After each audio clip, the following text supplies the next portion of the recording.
Okay, we thank everybody for being here once again for our Kwanzaa celebration. And we're starting with this, as this is our Kwanzaa 7 Kwanzaa principles represent words of power. Greetings is Habari Gani. That means, what is news in Swahili? The news during Kwanzaa each day is the principle for each day. Of all the holidays observed in December, Hanukkah, Christmas, Kwanzaa is probably the least understood. Words are powerful. The words used for the 7 Kwanzaa principles are designed to empower, embolden, and re-energize the Black community.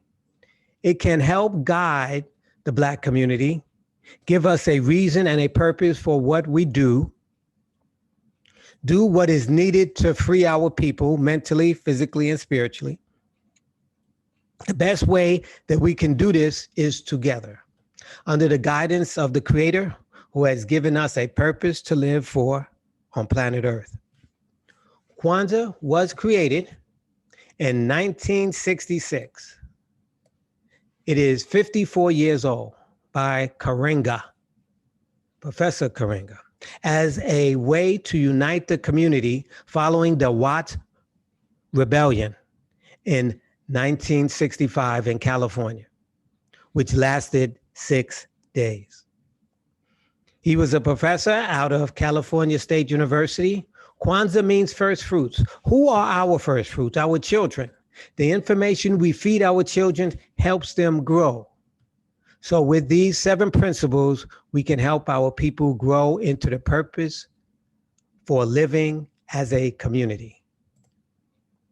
The first day we had was Umoja, unity, to strive for a principled and harmoniousness togetherness in the family community, nation, and world African community.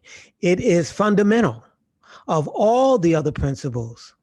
Stand on it and stem from it. Our principles must be built on principles that elevate our people mentally, physically, and spiritually. On day 2, we had Chuka Chakalia, meaning self-determination, to define ourselves. Africans' names have purpose. Name ourselves.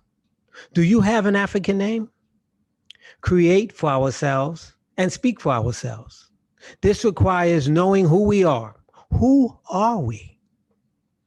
This requires believing in who we are. This requires us to refuse to let others define us. On day number 3, Ujamaa, collective work and responsibility, to build and maintain our community together, solve our problems together. This is a commitment to look beyond ourselves and see the needs of others. Join together to solve problems facing our community. Ujamaa, collective, cooperative economics. Swahili word means extended family, brotherhood. It takes a village to raise a child, to build our own businesses, control the economics of our own community, share in all its work and wealth. The commitment to buy from Black businesses, support Black businesses inside and outside of our family is the key to building wealth in the Black community. And yesterday we looked at Nia, purpose, to make our collective vocation the building and development of our community in order to restore our people to their traditional greatness, which we need to know what is traditional greatness. When you don't know your purpose, others will create a purpose for you. The greatness of African Americans lie in our ability to live in our original purpose. What is our original purpose? Today, we have Jabari Durode Oluwa to present to us on day number 6. Duo de Loa. Well, hello, everyone. As you can tell, my name is Jabari Duro de Oluwa. Today is Kuumba, which means creativity. And as I thought about creativity and ways to do certain things, these bullets popped up. I'm not really big on reading from slides, death by PowerPoint, so I'll give you guys 30 seconds to look over the bullets, and then I will start.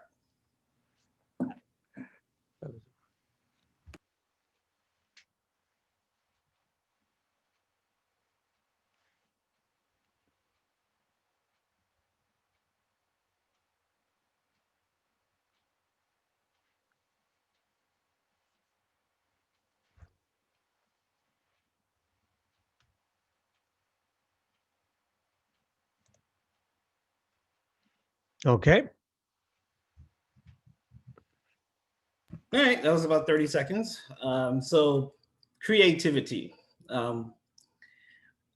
Thinking back on a lot of things, growing up, it all started, growing up, how we were raised, where I think we expanded a lot on creativity and did different things to expand our knowledge and learn about different things. Just a short story introduction. We grew up in the middle of nowhere in a trailer home. We were actually born in a trailer home too. We were homeschooled, and it was just us kids, me and my 2 siblings, Nigeria and Rahima. And growing up in that lifestyle, we didn't have TV. Of course, the internet didn't exist back then. Didn't have games, handheld things, or anything like that. So we had to be very creative in some of the things that we did. And I remember growing up, my mother, she used to tell a lot of stories. I remember one in particular, the tortoise and the hare. And after reading the story, listening to it, kind of seeing how things played out between the race between those two, I remember actually reenacting that type of thing. Also, we're very active in the Bible. So I remember as kids, we would pretend that the couch was Noah's Ark, and we would grab all our stuffed animals and throw them onto the couch, and we would pull out the, I guess, those little stuffed things that you used to have that you pull out. I don't necessarily have one for my sofa anymore, but you'd actually pull out the stuffed thing and lay it on the side as kind of like a wall, like, hey, this is Noah's Ark, and if you fall off, you fell into the water, and protect the animals and that kind of thing. So we were very, very creative with some of the ways we played. Also, honestly, I really do feel that we spend about 30% of our childhood driving in a car. And of course, due to that, we had to come up with a lot of ways to burn time. And of course, without those handheld devices, without cell phones and all that kind of things, we came up with different games. And around this time of the year, there was this game that we played in December that dealt with Christmas lights. I won't get into the particulars on it because I know probably, unless you were a part of it, you probably wouldn't know what we were doing. But we definitely had a fun way to burn time in that regard growing up, to say the least. So we were always just thinking of different ways. Yes, cushion, Mom. Thank you very much. Cushions, we used to pull out the cushions and so forth to make a Noah's Ark kind of thing. And of course, I remember the story of Henry Box Brown. Anyone know of Henry Box Brown? He was a Virginia slave who mailed himself to Philadelphia. You can look it up on Google to find out about this guy, Henry Box Ford. And when we used to get boxes at our house, we would actually pretend that, hey, I'm Henry Box. I'm gonna hide in this box. And then, you open it and, oh my goodness, it's a person, that type of thing. So we would play games along those lines as well, just being creative with our mind and thinking. And give me a second as I look through my notes. I want to make sure I hit all the topics. Oh yes, another big thing that grew with me. I know a lot of people grew up watching Batman, the Teenage Mutant Ninja Turtles, that type of thing. we knew of them. I definitely was a Batman fan, but a story that really stuck with me as a kid was Pilgrim's Progress, dealing with Christian and his struggle and his venture to the celestial city. And of course, we used to read books, listen to, cassette tapes and that type of thing in that regard. And I remember I used to, some people would strive to be Batman, be Robin, be Superman, that type of thing. I wanted to be Christian, on this journey to the promised land, to meet Jesus, to meet Christ. And of course, we used to reenact his battle with Apollyon, or when himself and Hopeful was escaping Giant Despair's castle, after they were caught and so forth.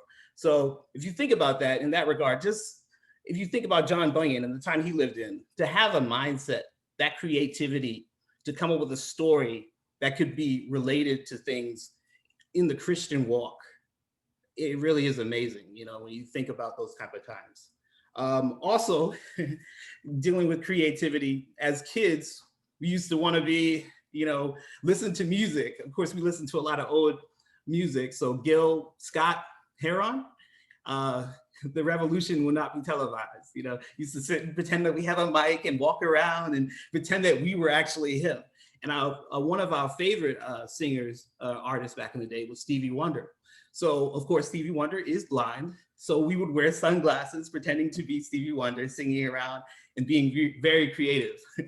So I'm telling you these stories from our childhood and kind of where we came from in regards to being very, imaginative and very creative, because later on that played a big role in my life. I started writing poetry back in 2003.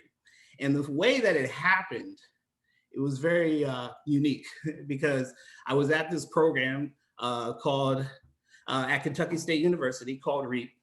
And we were in English class, and they basically told us, hey, come up with something that's important to you. They gave you this huge slab of paper and just said, you got like 20 minutes. Come up with something on this sheet of paper that's important to you. And we'll discuss this as a class in 20 minutes. And everyone, of course, they whip out their little, markers and stuff, and they just start drawing. They just start drawing these beautiful pictures and all this stuff. And honestly, I can't draw. It's never been one of my strengths. And I just decided, you know what? I'm gonna write a poem. Just something real short, something that can rhyme. And just see, what's important to me, my neighborhood. So, and I remember after it was all said and done, they were like, well, everyone's drawn, pictures and stuff, and this guy over here, he wrote a poem. So we're gonna read it, and everyone was just kind of surprised at the creativity there in myself. And that later on inspired me in the future to go ahead and write more poetry. And I continue to write poetry, just expanding that creative thought of mine. And over the years, I haven't written as much, but it's definitely a different passion that I stumbled upon that I probably wouldn't have stumbled upon unless I was creative. Moving forward, it comes to writing plays. When I was in sophomore year of high school, we came up with a group discussion kind of thing, hey, where everyone had to present. And they said, okay, we're reading about this guy called, this book, actually, I have it in front of me, funny enough. It's called Black Boy. We read an excerpt from it in regards to a situation that he went through. And as a group, every person, you had to expand and think on things, but they wanted you to write something, come up with some kind of act, something, within like a 5 to 10 minute time frame to expand on. And I kind of took it on myself, I guess, as the group. They were kind of like, you're black, you're the guy, black boy, So I was just like, okay, whatever, So I came up with this probably like 2 or 3 page script over that time frame. We had a couple of days to do it, but then I handed it out and just said, hey, everyone, here's the script. We're gonna write it. We're gonna present it and see what they get. And of course, there was a lot of open area in this play because they wanted you to be creative with certain parts of it. And so when they read my story, they were just like, oh my goodness, he added this, he did that. And they really enjoyed the play. And I was just like, it's just to get a quick grade, that kind of thing. But later on, when we started doing manhood training retreats, I was asked at some point to do a presentation. And of course, being that we started this a lot when I was a lot younger, I had already experienced death by PowerPoint for multiple days with like a 10-minute break in between, only eating lunch and eating dinner. And I said, now that I'm older, I'm the college guy, I'm coming to talk to these kids, I'm not gonna do that to them. I was like, you know what, I'm gonna think of something that will relate to them and create it as a play. And it had really been my second time writing one. But I came up with one discussing drugs, how not to get down the wrong path. And it was probably another 5 to 10 page play. And it was, a little here and there, and people, they really embraced it. They were like, hey, like, where did you get this from? Like, did you Google this or how, and I was just like, oh, this is something I wrote over a weekend, And as I thought more on it, I was just like, you know what, I could really start doing stuff in regards to playwriting and really writing stories that have messages behind them that could really do different things for the community. And so as time went on, I started writing and expanding to the point where I was writing 100-page plays, 150-page plays. I've kind of died off on that, but that was also another area where I was like, these can even translate into stories, into books, that type of thing. So that was another thing, just dealing with plays and interacting on that route. And the last thing that I'll talk about was actually in 2005, where I found out that I actually enjoy writing music, not just that, but lyrics, coming up with songs and that type of thing. And it all started during the summer of 2005. And of course, I was a junior, about like around that age, around a junior, so around 15, 16. And I came up with this song, basically talking to a woman, asking her, why are you letting this guy treat you so wrong? And it was an interesting song, but it was kind of like, had a rap flow to it, and I had a little beat behind it and that type of thing. And over the years, I really was really quiet and kind of subtle about it, because I'm not really the outspoken person. I'm not like, hey, everyone, look at me, let's do this, let's do that, everyone pay attention to me type of guy. But I remember I shared it with one of my closest friends, and she was like, oh my goodness, this is so amazing. Like, you should do something with this. You should make something about this. And so from that point on, I remember hearing her just say it and stuff. And I was just like, wow, maybe I could start writing things, and start, interacting and making songs and this and that. So that opened my mindset to writing songs and lyrics and those type of things. I've kind of died off on that as well. But my whole generic behind all this is that we all have a creative mind behind us. We all have, things that we might not know about. But if you open your mind and think and expand on certain things, you can definitely become a creative person. And not only that, you can reach out to other people. You can give people maybe something that's very special to them, even if it's nothing to you. You're kind of like, I just wrote this. This is something. And before you know it, you would have found gifts that you didn't know existed. And that's kind of like what I think and feel when it comes to creativity, because we wouldn't be where we are today without creativity. A lot of people talk about diversity in the workplace and that type of thing. And yes, diversity, because people come with different aspects, different mindsets, and they come from different backgrounds, to the point where they could see outside of the box and think of a different way to make different things happen. And I mean, jobs get it, companies get it. That's why they want so many diverse people now. It's not just because of the civil rights that they're like, hey, let's get more diverse people, but it's because they understand, hey, like, there are some people out there with some great ideas that don't look like us, that don't think like us, that we can really make a difference and, get more money and get more fame and get more, expand technology and all that type of thing. So I would just encourage everybody to think about the creative sets and the creative mind that you have, even if you haven't really thought too deep on it. Just, you know, a lot of these things, again, like I said, they come from my childhood, just not having certain things, which was a blessing in disguise, honestly, because I'm not, you know, stuck doing this, you know, oh, I have a handheld thing in the car and I need this. And when the batteries die, we have to pull over to the first gas station, get more batteries, you know, get more games, get more this, get more that. I can kind of think, you know, sometimes it's just nice to just sit back and think and relax and think, you know, take a second, take a step back and just embrace what God has given and just take time, because time is one thing that you can't get back. So I would just encourage everyone to think about the creative things that you have, some of the gifts that you might not know about, you know. That's everything I have for the day. So I want to open the floor up to anyone who wants to talk about Kuumba or creativity. Yeah, I'd like to make mention that when we had the manhood training retreat, after Jabari got to a certain age, we had him be the designator playwriter. So something, you know, we were older men. And so, you know, we had different things that we did. As he said, you know, we do PowerPoint presentations and they'll be there Friday, Saturday, and then they leave Sunday.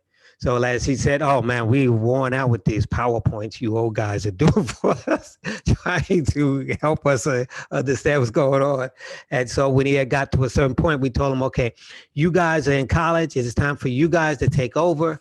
We're here, we're organizing, we're doing it, but we need you guys to start running as part of this show.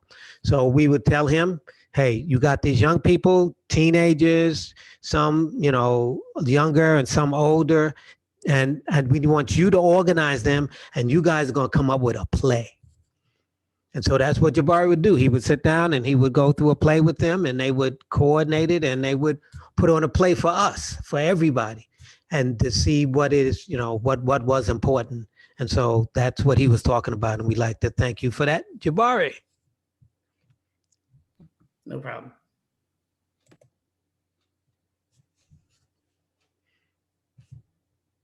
Does anyone else have anything to say? Now we're going to need people to speak up quickly because we're running out of time. We're on a timer. I want to applaud Jabari for that excellent presentation, the information he shared, his openness, and being able to step through his childhood with the amazing gift that his parents gave he and his siblings, that he probably didn't realize what the gift was at that time.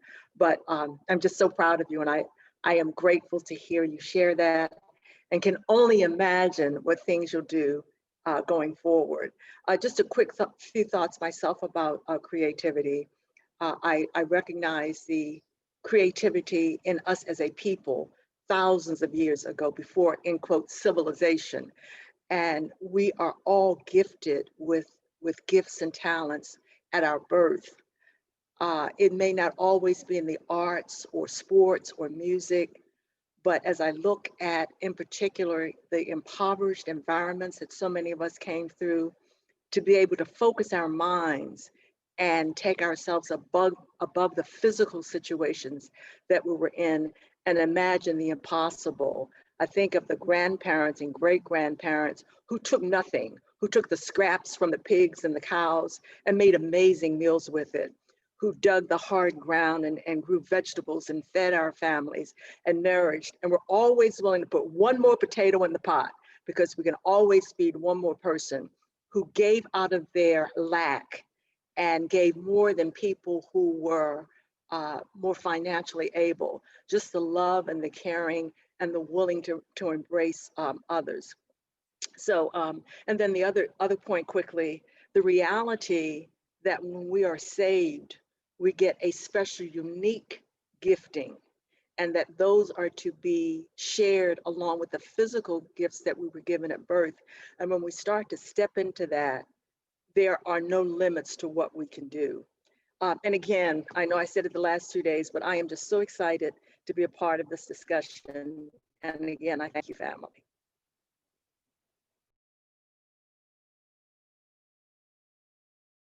Well, thank you, Charlotte. Thank you very much. Anyone else?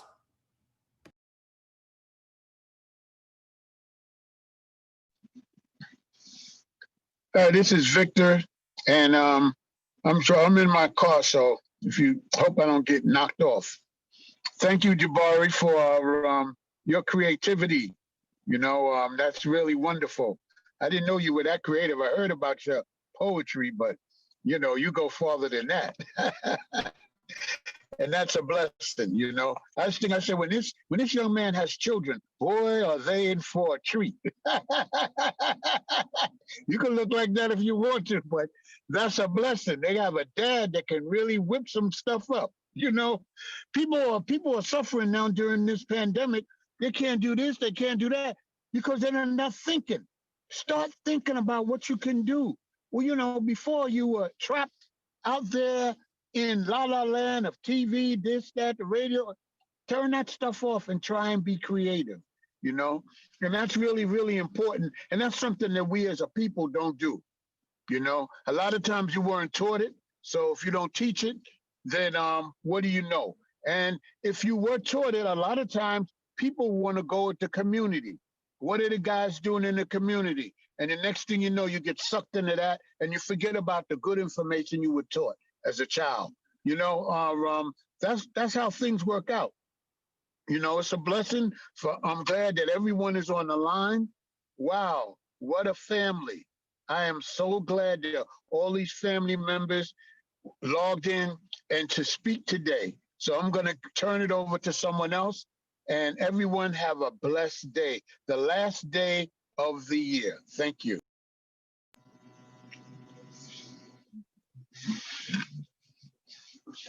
Well, I'll just hop in real quick to this is indeed just a great time to be together. I'm so proud of all of my children, every single one of them. And of course, you hear these stories and, I didn't know what you guys were doing. I don't know what I was doing when you guys were doing what you were doing. I do kind of remember those couple of times when y'all got on the couch and made a real mess, but just those little simple things, and they just can become so much. Little becomes much, this thing about time, you said something about time just being so valuable. Time and your mind, those are the intangibles. Develop that. Develop your time and your mind. Thank you.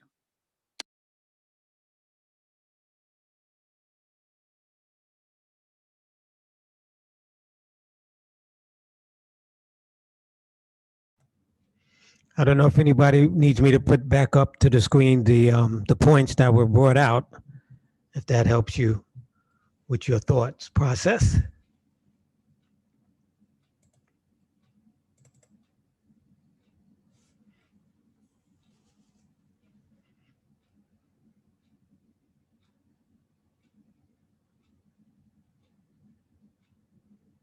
No, where is that? Okay.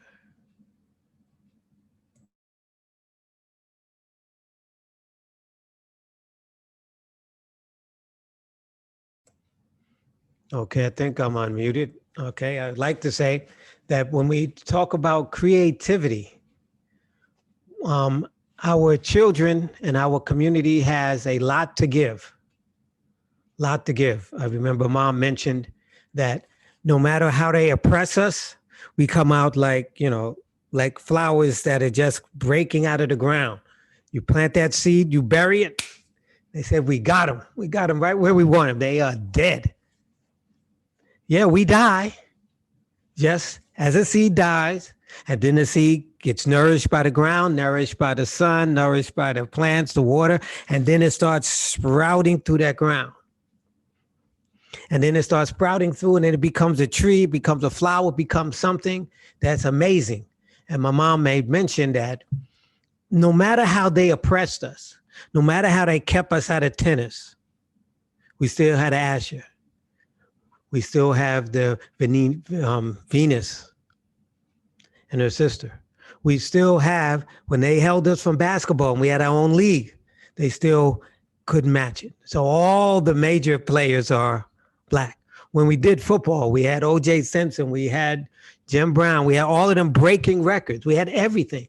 even though they tried to oppress us when they played baseballs, Babe Ruth and all that. And I remember my grandfather and my grandfather McCord, Daddy Ride the Bus, and my dad, both of them played baseball, and they talked about a knuckleball and this pitching and all type of different things.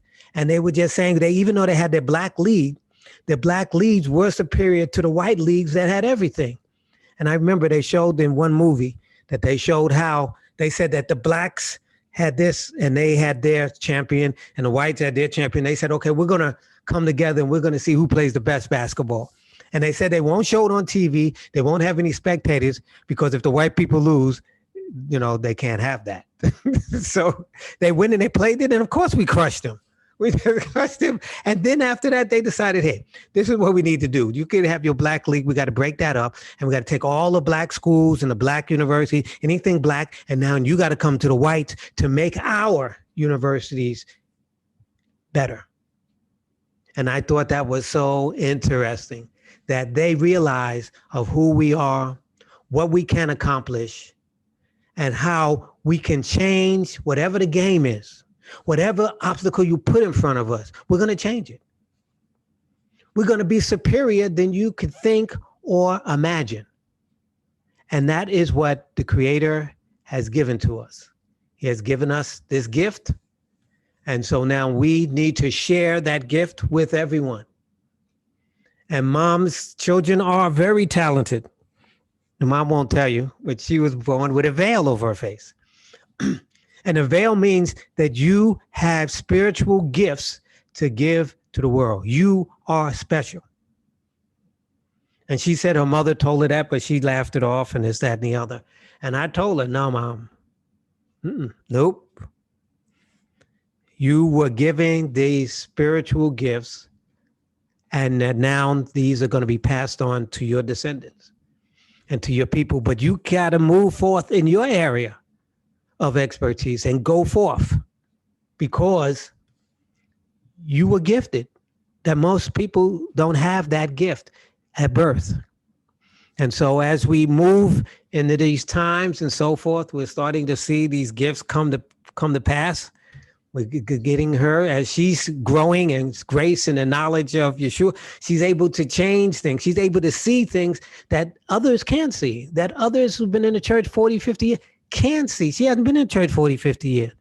She is seeing through everything.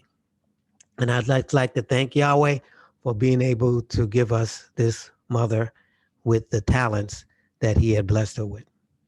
And now she's creative and she's creating a lot of things. So there's going to be a lot of things coming piping down the line, folk, that mom is going to be pushing. So look out.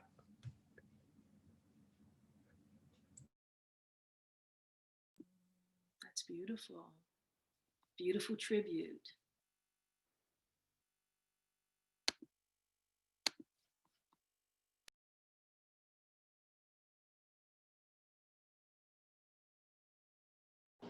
Well, thank you, Jabari, so much for your presentation today. That was pretty awesome. I don't know how we can top that tomorrow, but we're going to try. Thanks so much, everybody, for getting on the call today. Dad, same time tomorrow, correct? Yep, same time tomorrow. Okay, if there's no other comments, we're going to close at this particular time, unless someone has a special song for us. I see one shaking her head no. I would love to say something real quick, if I may. Many of you know about, there's a storytelling event going on all day today. It's an international storytellers are on the line even as we speak. And I'd be happy to give that information to anyone who doesn't really have much to do today and would love to spend the New Year's Eve with storytellers. I'm actually going to be one of the tellers at 8:30 tonight. And so if you want more information about that, I guess Emmanuel can give me some email addresses. I'll send you a link. And it's just something that you can enjoy and do if you have nothing else to do. Can you put that link in the chat? And can you put that link in the chat box? I don't know the link. I couldn't do it in the chat, but I can. No, Mommy, could you reply back to that email that Dad has with the Zoom information that has everybody on it with that information when you get it? I can That do way that. everybody would have it via email. I can send you a link. I can send you a link. Yes. Perfect. Then people can feel free to share that to their people from that email. Yes.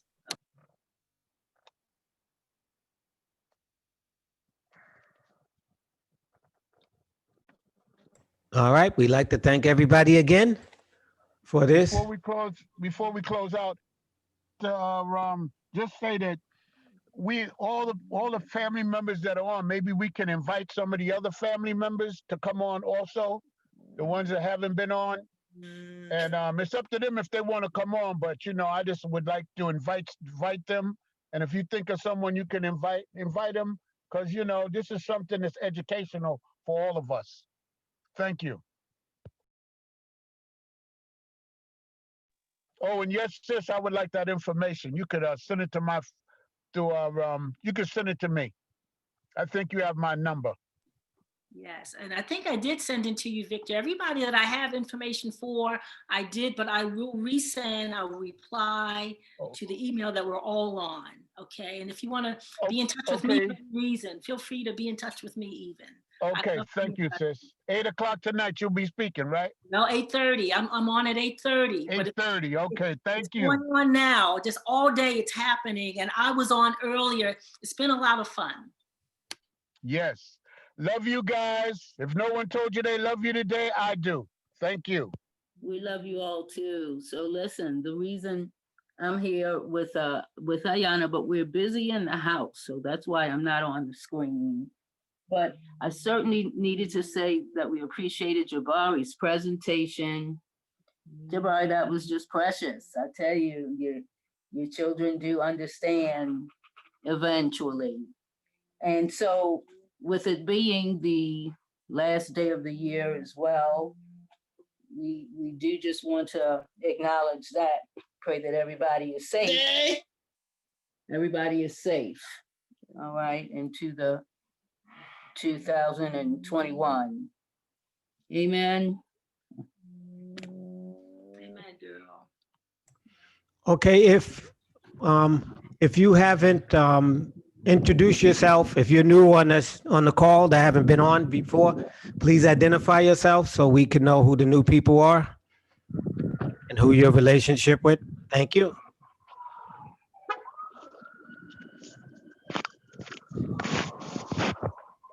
What's up, everybody? It's Rodney. Oldest of the Wu-Tang Clan. Everybody. Hey, Rodney. What up? What up? Since he didn't say who he was, that's our brother. And he's in Virginia, calling in from Virginia.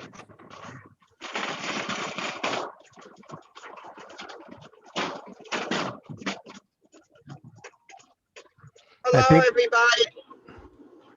Lyndon Byrne. We're on our way traveling to South Carolina. We're in North Carolina right now.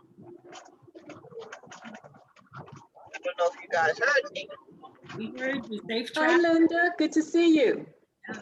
All right. Happy New Year, everybody. All right, everybody That's be Vern. well. New Year. Sounds like Vern. Hey, that's Fernandez. All right, I think we got Pat on the line. That's new. Say something to us, Pat.